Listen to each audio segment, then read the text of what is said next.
when you scan through certain news channels like GB News, Talk TV, etc. I don't watch the BBC and things, gave up on that probably 15, 20 years ago. I don't watch TV. I've only got the YouTube on here. I digress. So one big point is you'll find a lot of the Labour supporters, their commentators, their political advisors that appear as the opposition on a lot of these programmes. They're all saying, yes, I think the ID card's going to be great because it will stop immigration, or it will be a part of a plan to.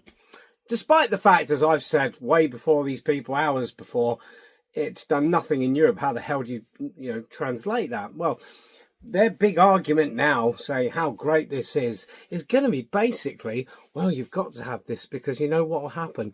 They won't be able to access work, and they won't be able to access things like the NHS when they shouldn't be, and they wouldn't be able to hang the frick on. We're inviting them in, no matter what they do, good or bad. We don't send them back, and then on top of it, insult to injury, we give them all these things for free anyway. So how do we stop the boats? No money, no hotels. They will not come. But the Labour government do not stop it.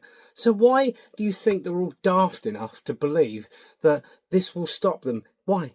How? There's no corresponding information or evidence. It's impossible. You say, okay, basically, they won't be able to access the NHS. No, they do anyway. They turn up on a boat. You give them priority over us. Doctors are visiting their hotels. They get driven around the country in £800 taxis just to visit the GP they used to have in a different asylum hotel. Do you think the British public are really this stupid? Are you not ever considering that people have brains and intellects? People's IQs are higher than you give credit for. There are people like me that have studied history, that have had quite a broad spectrum of career, that will do this kind of thing online.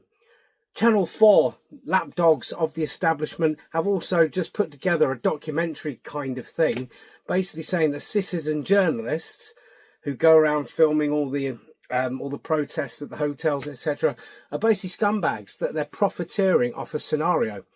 No, they've just said, you know what? These are people, normal people, that said we are going to document what's happening to show a wider audience. Now, I'm not a citizen journalist, I'm not a journalist, I'm a presenter of history, I record certain things at historical benefit. But even I will aid these guys out where I can to show the real world what's going on. Because we need to stand up to this, and we will not give up. So citizen journalists, guys, you carry on, you keep going, and I'll document the rest in another way to get the other half of the people viewing. We will win, we will win.